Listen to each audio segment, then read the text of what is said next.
Балалардың арасында қазір деструктивті идеялар таралып жатыр. Оның қаупі қандай? Суицидқа дейін апаруы да мүмкін да. Үлкендердің қазіргі сауаты қандай? Білім өте таяз адамдарда. Балаларға не үйретілу керек? Ұяда не көрсе ұшқанда соны іледі дейді. Әлеуметтік желіде белсенді болу, ол сіздердің жұмыстарыңыз. Сендер өздерің жасамайтын нәрсені біреуге айтуларың Алла тағалаға ең ұнамсыз амал. Осындай оқиғалар болды ма? Жай ет сатып ала алмайтын жағдайға жетіп қалдық. Сол мүлдем қиналып кеттім. Сіздер мысалы мешіт имамдары, теологтар діни жолда адаспау үшін не істеу керек?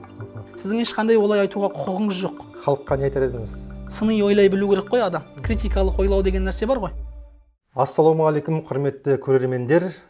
Бүгін біз сұхбатымызда қоғамдағы үлкен дерттің бірі деструктивті діни идеялардың мектеп оқушылары, балалардың арасында тарауы, осы келеңсіздіктің алдын алу мәселелері туралы сөйлесеміз. Бүгін біздің қонағымыз Ақмола облыстық Науан Хазірет мешітінің ұстазы Арлан Аманжол. Ассалаумағалейкум. Уалейкумассалам. Қош келдіңіз. Қош көрдік. Жалпы мынау қазір енді әркімнің қолында телефон жүр, балалардың қолында да жүр. Ол жерде енді ар жағында әлеуметтік желі бар, қаншама түрлі идеялар бар. Балалардың арасында қазір қаншалықты осы деструктивті идеялар таралып жатыр. Оның қаупі қандай? Осы туралы. Жастардың кіруіне себеп болу, ол қадағалаудың болмауы деп ойлаймын, өз басым. Жалпы ата-ана тарапынан әлеуметтік желілерде фильтр жоқ, ешқандай. Балалар қайда кірсе де, не нәрсемен айналысса да, не нәрсе қараса да, өз еріктерінде. Жалпы кішкентай бала деген қамыр сияқты болады. Бұл қамырды қандай жас кезінен бастап, енді қаланған кезінен, енді жасалған кезінен бастап, қандай формаға енгізетін болсаңыз, қандай жаңағы мүсін, келбетке, кескінге енгізетін болсаңыз, ол сол формада қатып қалады. Тіпті мынау кейбір қазіргі ғалымдарымыз баланы губкаға теңейді екен де. Губкаға қандай сұйықтықты, сорғышқа қандай жаңағы сұйықтықты құятын болса, ол соны сорып алады дейді өзіне. Жалпы мынау Қазақстан Республикасында әртүрлі кеңестер, әртүрлі одақтар бар ғой. Сол әкелер одағының жаңа төрағасының бір сөзі бар екен. 4 әкенің біреуі ғана бала шағасының тәрбиесіне қарайды дейді. Қалған үшеуі бала шағасының тәрбиесіне көңіл бөлмейді дейді. Алла тағала өзі қасиетті Құран кәрімде айтады ғой: "Аузу биллахи минаш шайтанир ражим ва халақнакум азважа." Сендерді жұп-жұп етіп жараттық дейді. Ол деген тек қана әйел, ер ғана емес, жалғыз Алла тағала жалғыз. Ал қалған бүкіл нәрсенің жұбы бар деген сөз ғой. Ер мен әйел деген сияқты, аспан мен жер деген сияқты, сұйық пен қатты деген сияқты. Сол сияқты адамда не болады? Адамда жан мен тән деген мәселе болады. Біздер сол жаңағы жас балалардың ата-аналары, көпшілік қазіргі заманда адамдар осы адамның сыртқы кескін келбетіне, сыртқы факторларға көбінесе көңіл бөледі да, жаңағы түрдің әдемі болуы, шаштың алынуы, материалдық жағдайына. Материалдық жағдай, иістің себілуі, жақсы иістің шығуы деген сияқты. Өкінішке орай, ішкі жан дүниеге көңіл бөлінбей жатады. Бұл негізі қатты мән беретін амал. Өйткені адамның іші дұрыс болмайтын болса, ішкі құндылықтары, ішкі ойлар дұрыс болмайтын болса, онда бұл әдемі кескін келбетін, әдемі түр сипатын құртып алуға болады да, заңдарға қарсы шығып кетуге болады осы. Сол үшін ең бірінші кезекте жаңағы баланы деструктивті ағымнан сақтау үшін ата-анасының қадағалауы, әрдайым бақылап жүруі ол керек деп ойлаймыз жалпы. Ол енді әке-шеше оған баласына бір бағыт-бағдар беру үшін оның өзінің бір діни сауаты болу керек қой. Соған жалпы үлкендердің қазіргі сауаты қандай? Жалпы енді біз өзіміз осы Ақмола облысында Науан Хазірет мешітінде жасаймыз. Неше түрлі жаңағы ата-аналар келеді, неше түрлі бала-шағалар келеді. Осы бала-шағалардың ата-аналары қазіргі таңда әрине енді өз мамандығы бойынша білімдері бар шығар. Ешкімге олай топырақ шашпаймыз, білімсізсіз, сауатсызсыз деген сияқты. Бірақ қазіргі таңда өкінішке орай діни білім өте таяз адамдарда. Діни түсінік, діни білім болғанның өзінде діни түсінік жоқ. Сол үшін бағыт-бағдар бере алмайды бала-шағаларына. Ақ пен қараны ажыратып беретін ажыратқыш фильтрларды қойып бере алмайды да баласына. Қазақ халқымыз айтады ғой: "Ұяда не көрсе, ұшқанда соны іледі" дейді. Ата-анасынан көре алмаған тәлім-тәрбиені ол ата-анасынан таппағаннан кейін, ата-анасының бойынан таппағаннан кейін, ол әрине не істейді? Әлеуметтік желілерден, жаңағы бала еліктегіш келеді ғой өзі. Сол тағы да басқа сырттағы кісілерден, тағы бір ерекше болған, қоғамнан ерекше болған, сақалы бар, тағы да басқа деген сияқты мәселелерден осылардың баршасынан қарайды. Діни білімді адамға қажет затты. Сол үшін жаңағындай қазіргі Қазақстан мұсылмандар діни басқармасында әртүрлі өңірлерде ұстаздар бар, имамдар бар, неше түрлі жаңағындай діни кітаптар бар, діни еңбектер бар. осылардың баршасымен ешқашан кеш емес дейді ғой. Ешқашан кеш болмайды. Сол ата-аналары білім алып, бала шағаларына көңіл бөліп, осындай діни тәлім тәрбие беріп жатса, онда жақсы болады. Мешітте сауат ашу курстары бар, иә? Біздерде бар, мектеп жасынан бастап жаңағы ата-аналары, ата-әжелері осындай өзінің балаларын әкеліп дәріске беріп жатады. Ол жерде біз көп ойлайды ғой, жаңа қазіргі таңда тренд дейді ғой, былайша айтқанда, араб құл деген сияқты неше түрлі ойлар бар. Бұның баршасы солай болып кетеді деп ойлайды көбі. Оны кім ойлайды? Оны діни білімі, діни түсінігі жоқ адамдар ойлайды. Ал бірақ осы мешітте тек қана Құранды үйретіп қоймай, онымен қатар әдепті үйретеміз. Ақлақ, көркем мінез, үлкенге құрмет, ата-ананы сыйлау, ата-ананың қадір-қасиеті, тәлім тәрбие. Ертең ол кісілер де біраз уақыттан кейін 50 жылда ел жаңа дейді ғой, мысалы. Ол кісілер де біраз уақыттан кейін ата-ана болып, ел ағасын айналып шыға келеді. Сол кісілер өздерінің бала шағаларын қалай дұрысынан тәрбиелейді, басынан бастап қалай жақсы жар таңдайды, қалай өзіне тең жар таңдайды, осы мәселелердің баршасынан бастап үйретеміз. Енді келесі сұрағым, мынау жаңа айттыңыз ғой өзіңіз, ең бірінші балаға қадағалау керек деп айттыңыз, иә? Ең бірінші қадағалау ол жаңа отбасында болу керек. Одан кейін тағы да кім қадағалау керек балаларды? Мектеп мысалға, иә? Өз қазақта сөз бар ғой, әкенің беретін тәрбиесін 100 мектеп жабылып бере алмайды дейді. Әрине ұстаздары қадағалау жасайды, бірақ ол барлығына бірдей қадағалау мүмкін емес қой, барғайсысына. Ұстаздары бар, мешітте мысалға ұстаздары бар, тағы да курстарда мысалға ұстаздары бар. Оның баршасы тек дәнек себеді. Ары қарай оның күтіліп, арам шөптерін алып тастау, оның жаңағындай баршасы дұрыс өсуі, суарылуы, витаминдардың берілуі ол нәрсеге. Бұның баршасы тікелей ата-анасына байланысты. Өйткені ардақты пайғамбарымыз, Алланың оған игілігі мен сәлемі болсын, ер адамдарға айтады, сендер бақташысыңдар дейді. Әр адам бақташы ғой, өз отбасының бақташысы. Яғни әрбір сол жаңағы қол астындағы әрбір жаңағындай жауапты кісілеріне жауап береді. Осы өмірде де жауап береді, арғы өмірде де жауап береді. Сол үшін тікелей ата-анасы жауапты деп ойлаймыз. Сосын енді келесі мектептің жауапкершілігі туралы айтсаңыз, балаларға не үйретілу керек? Осы діни жолда адаспау үшін. Сосын сіздер, мысалы, мешіттің имамдары, теологтар, мектептерге барасыздар ма? Сол жөнінде. Жалпы енді біз имам болып қызмет жасаймыз, тағы да басқа әріптестеріміз бар, теолог болып қызмет жасайтын, осы дінді насихаттайтын, мектептерге барып лекциялар оқитын. Біз енді мектептерде, осы оқу орталықтарында, тағы да басқа мемлекеттік ғимараттарда, әртүрлі мектептерде, жаңағы университеттерде лекциялар оқылады. Сол лекцияларға қатысса деп айтамыз. Біз енді өзіміз мектеп оқып жатқан кезде дінтану деген сабақ болатын. Дінтану. Сол жерлерде де жаңағы айтылады барынша. Дін қалай болады, қайсы діндер дұрыс, қайсы діндер елімізде бекітілген дін деген сияқты. Өйткені әртүрлі секталар, әртүрлі жаңағындай ағымдар бар ғой. Солардың жетегінде кетіп қалмас үшін жаңағы нақты тұрақты болу, осыны айтамыз. Енді біз қазақ халқы ежелден беріп, әлмисақтан беріп деп айтады ғой. Мұсылман болғаннан кейін осы ата-бабаларымыз мұсылман дінін ұстанған, ол жаңа тарих беттері куә ол нәрсеге. Біздің ата-бабаларымыздың өлең шумақтары, Ыбырай Алтынсарин атамыз айтады ғой, бір Аллаға сыйынып, кел балалар оқылық дейді. Енді осы нәрселердің баршасы осы сөзімізге дәлел болмақ деп ойлаймыз иншалла. Сол үшін жаңағындай сол мектепте болатын лекцияларға бала шағалар сондай қатысса, мектеп оқушылары қатысса, мысалға сол жерден бір шама білім алып шығуға болады. Жаңағындай кем дегенде ажырата алатындай деструктивті ағымдарға, бұзатын ағымдарға қандай сипаттамалары бар, соның баршасының жаңағы анықтамасын айтады, түсініктемесін айтады, қандай түр сипатта болады, солардың не нәрселерді айтады, не нәрсе айту арқылы шақырады. Әріптестеріміз, теолог мамандар айтып, осы нәрселерді түсіндіріп жатады. Енді мына бір айдан кейін мектеп оқушылары демалысқа шығады, жазғы. Сол кезде жыл сайын жаздың уақытында жазғы лагерь болады. Жазғы лагерь болады. Мешіттің жанында, ол жерде не үйретіледі балаларға? Әрбір жыл сайын Қазақстан мұсылмандары діни басқармасының тапсырмасымен, кәдімгі тапсырма түрінде келеді.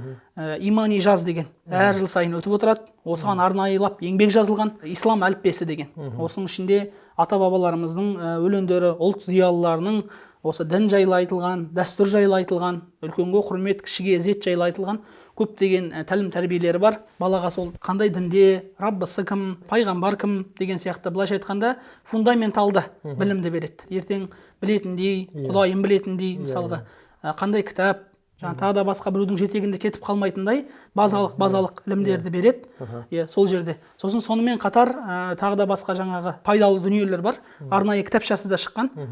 Имандылық әліппесі деген. Алла қаласа тағы да жаңартулар, тағы да қосулар болады. Ішінде тапсырмалары бар.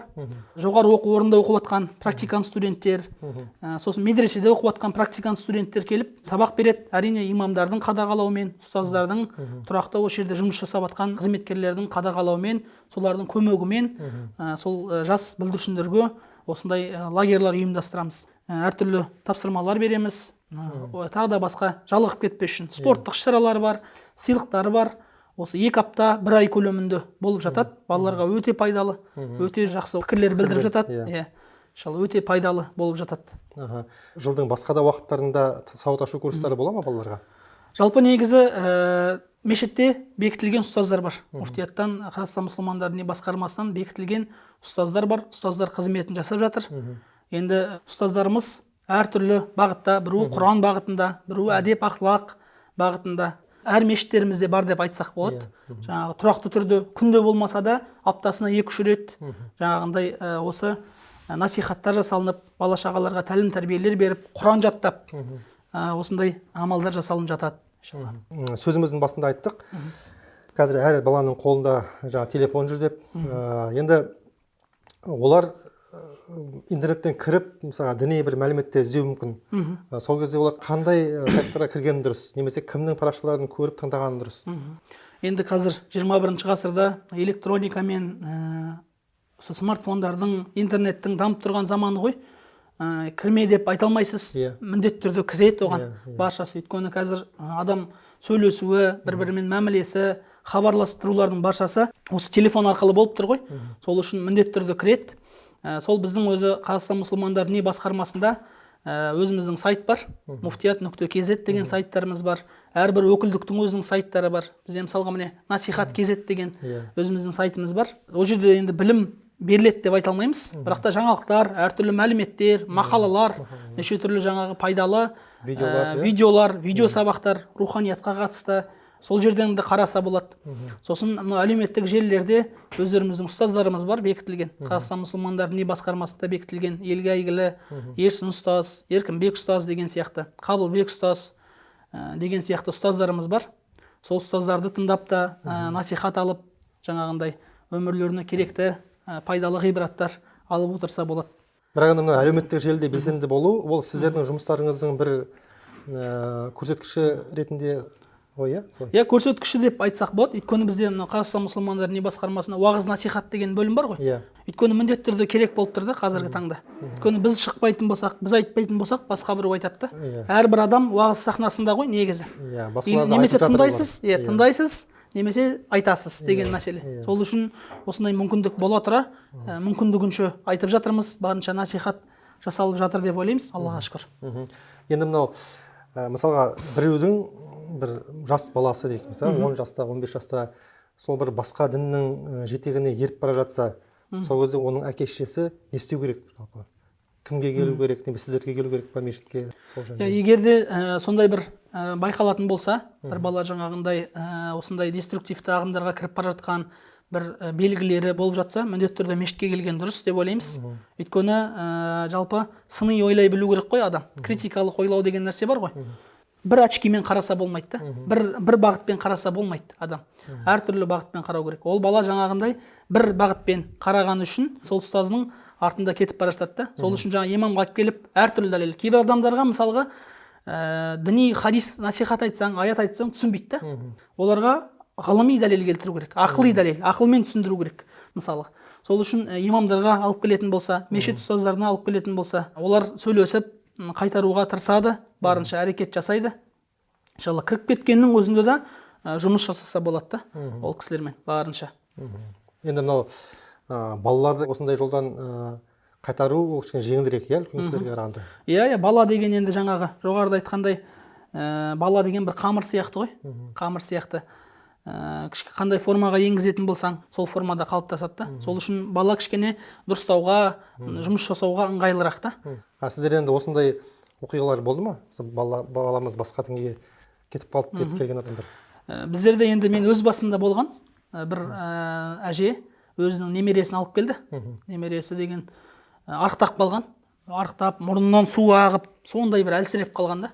Сол сұрап отырмын, не болып қалды? Қандай жағдаймен келіп отырсыз деп. 12-13 шамасындағы бала ғой. Айтады, мынау балам дейді, сен кредит аласың, үйді ипотекаға алғансың, тағы да басқа мәселелермен жүресің, сенің тапқан нәрсең ол харам дейді. Сен ыдыс аяқты феримен жуасың дейді. Сен етті базардан аласың. Сен мына заттардың қай жерден шыққанын білмейсің. Халал несі жоқ. Сен бұның баршасы арам деп жемей қойыпты.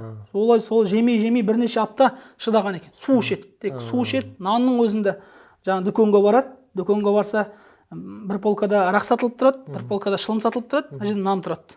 Енді қазіргі магазиндарда, дүкендерде солай ғой барында. Анау бала айтады, арақ сатылатын жердің баршасы харам дейді. Ол да біреуден естіп алған ғой. Әлеуметтік желіден бір деструктивті ағым өкілдерінен осы нәрсені естіп алғанда, сол әжесіне айтып тұр. Әжесі айтады, біраз енді балам ғой, немерем ғой деп біраз әрекет жасадым дейді.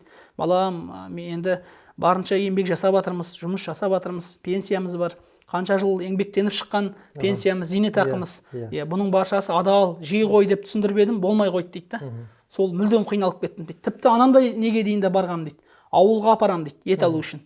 Ауылға апарып, ана ауылдағы кісіні, туысқанымызды бисмилля деп сойдыртып малды.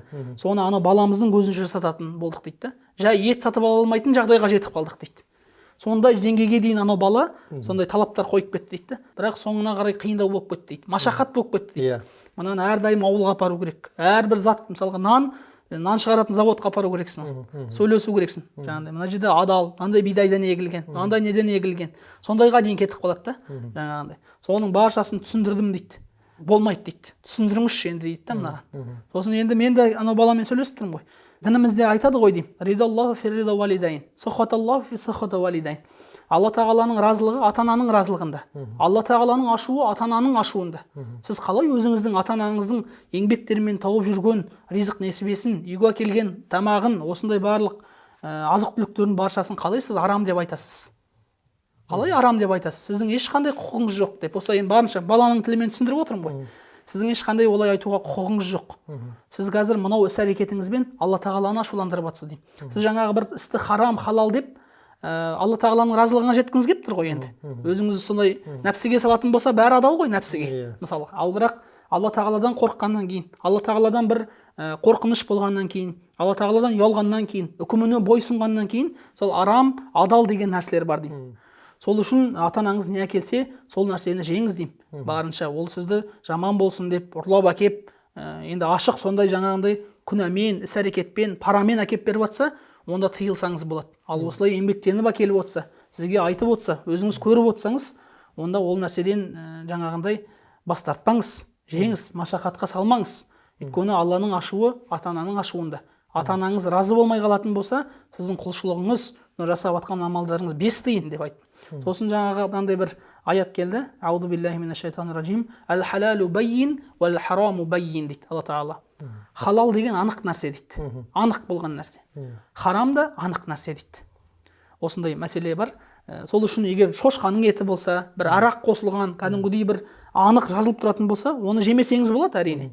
Ал бірақ жаңағындай азық-түлік, бисмиллямен сойылған ет, халал сертификаты бар тауықтар, мысалы, әртүрлі сондай заттар әкелініп жатса, онда жеңіз деймін. Жеңіз, ата-анаңызды ренжітпеңіз деп көндірген сияқты болдық. Содан кейін енді ол әже келген жоқ. Соған қарағанда баласы неткен сияқты барынша.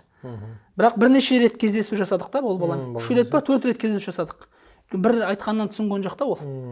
Сонда жаңағы бір деструктивті ағым өкілінің айтқан уағызы, бір тыңдаған, енді оның алдында тыңдап жүрген болу керек. Сол нәрсе телефоннан тыңдаған ғой, ешқандай неге бармаған. Телефоннан тыңдап, сондай ата-анасына машақаттар жасап берген да. Бірақ дер кезінде сөйлесіп, мәміле жасап қайтардық деп ойлаймыз. Барынша. Бала ғой, өйткені жаңағы икемді болады да. Ал үлкен жастағы кісілер болатын болса, ол кісілер сәл қиындау болады да. Өйткені белгілі бір формаға еніп қойған, бастарына бір программалар орнатылып қойған деген сияқты. Ақылды қабылдау қиын олар. Ақылды қабылдау қиын ғой. Жаңағы жоғарыда айтқан бір неміз бар ғой. Бір дәлелмен 40 ғалымды мойындатса болады дейді. Ал 40 дәлелмен бір наданды мойындата алмайсың дейді. Сол сияқты ғой. Егер бір нақты дәлел, Құран аяттарынан дәлел келіп тұрса, оны жаңағы 40 ғалым мойындайды. Алла тағала өзі айтады ғой, қандай да қауым өзін өзгертпейінше, Алла тағала оны өзгертпейді дейді. Әр адам өз өзгерісті жасау керек те барынша. Елімізде жалпы қоғамда осындай оқиғалар қайталанбас үшін халыққа не айтар едіңіз? Әсіресе бала шағасы бар адамдарға.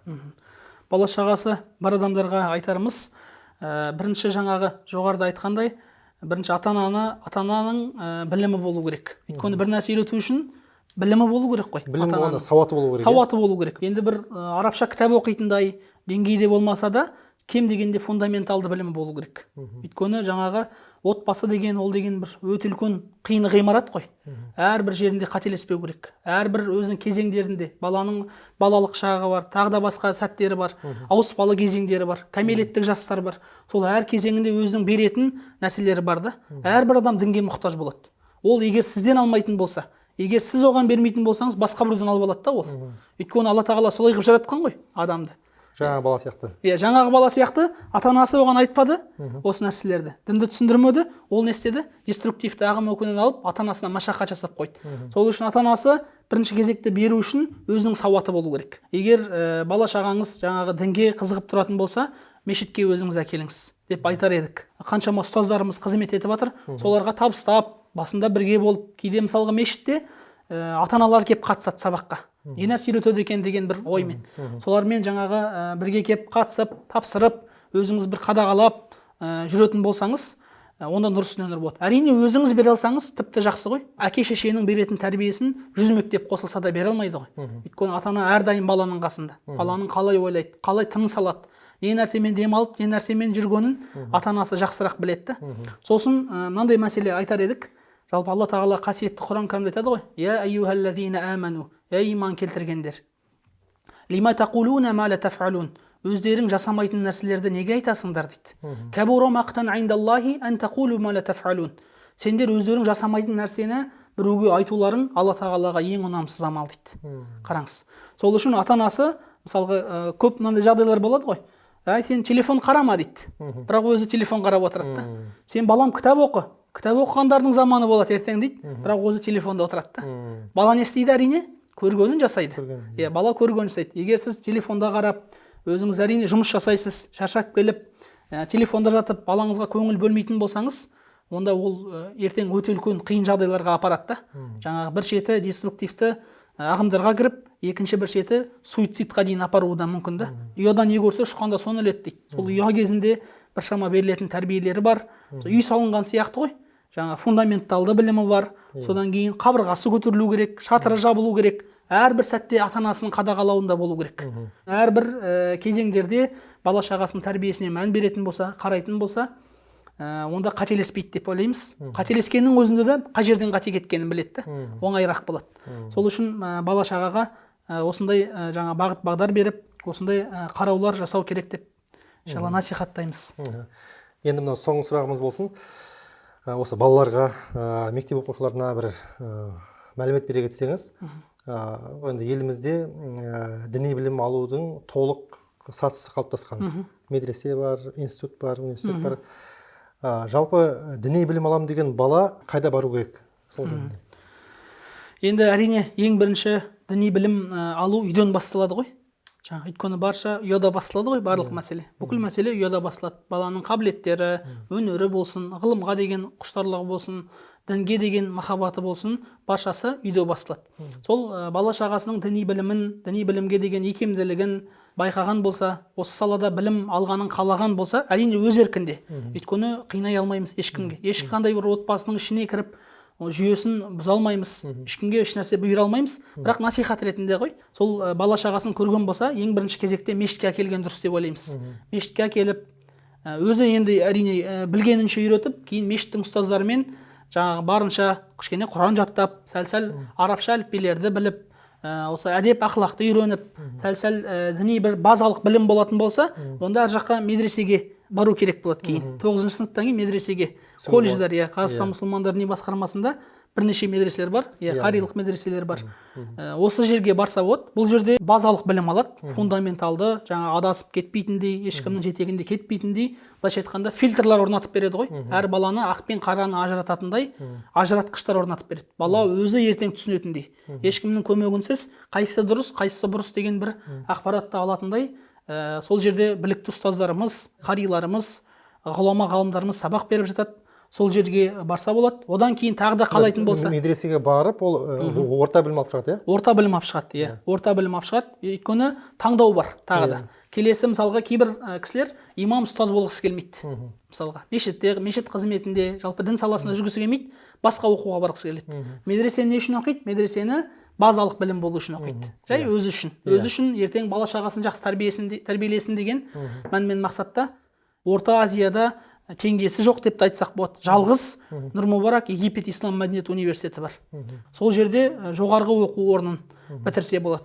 Ол жерде әртүрлі факультеттер бар, жаңа баланың икеміне байланысты. Кейбір бала ислам тану ғылымы, мысалы Құран, тағы да басқа исламның ішінде білгісі келеді. Кейбір адамдар дін тану, мысалы әртүрлі діндер, христиан, Будда деген сияқты діндер. Кейбір адамдар филология деген факультет бар, тілдер. Араб тілі, араб ағылшын тілі, ағылшын орыс тілі деген сияқты. Осы тілдерде жаңағыдай сол жерден білім алса болады. Сосын кейін басқа елдерге де шықса болады. Кейін әрине енді сол жерде жақсылап пайдаланатын болса Нұр-Мүбаракта, ол жерден өте үлкен білім алса болады. Өте үлкен, жақсылап пайдаланатын болса. Жаңа ұстаздар, өйткені көптеген ғалымдар. Қателеспесем, 20-дан аса Египеттен келген ғалым бар. Қазақ ғалымдар бар, Ерлан Ақатаев деген сияқты. Қабылбек ұстаздарымыз сол жерде қызмет жасап жатыр. Сол жерлерден жаңағы жақсы пайдаланып біршама білім алып шықса. Яғни басқа елге шықпай-ақ өзіміздің елімізде толыққанды діни алуға болады, иә? Алып шығуға мүмкіндік жасап жатыр Алланың қалауымен. Егер соны жаңағындай асынып, сондай кісілер де болады ғой енді. Айтады ғой, өзі екі адам тоймайды дейді. Біріншісі ашқарақ адам дейді. Ол тоймайды да ешқашан. Екіншісі білімді көрген адам. Білімге ғашық адам ешқашан тоймайды. Өйткені білім деген шаң теңіз ғой. Үлкен жаңағындай шегі жоқ. Бір кіріп кетсең, білмеймін деген әңгімелер көбейе беретін. Бізде осы Қазақстан мұсылмандар діни басқармасының қарауындағы Хусамаддин Ас-Сығанақи деген ислам институты бар. Ол жерде жаңағындай шариғи білімдер береді. Астана қаласында Әл-Фараби мешітінің қасында үкім кітаптарын оқитындай, арабша жаңа жақсы ой жүгіртетіндей тереңдетілген сондай институт ашылған Алланың қалауымен. Сол бұның баршасының мақсаты елімізден ғалымдар шығару ғой. Шетелге жаңағындай заңдалтып, шетелде бір машақат қой оқу. Оның деген пайдалы жағы да бар, қауіпті жағы да болуы мүмкін. Қауіпті жағы да бар да. Өйткені ол жақта жаңағындай басқа елде әй дейтін әже, қой дейтін қожа жоқ. Басқа мысалға ұстаздардың, басқа бір ағымдардың жетегінде кетіп қалу қаупі жоғары. Ал бұл жерде барша ұстаздардың қадағалауымен, тіпті тәрбиешілері де қарастырылған. Сол жерде жаңағындай оқып, жатып, сол жерде тамақ ішіп, тұрып, сабақ оқуға, білім алуға, сол жерде барша жағдайлар жасалынып жатыр Алланың қалауымен. Енді бүгінгі біздің әңгімеміз бала тәрбиесі, отбасында балаға қандай діни білім беру керек, және ол қандай білім алу керек, діни білім алу үшін қайда бару керек деген мәселе төңірегінде толыққанды ақпарат берілді деп ойлаймыз. Сізге рахмет. Көп. Сау болыңыздар.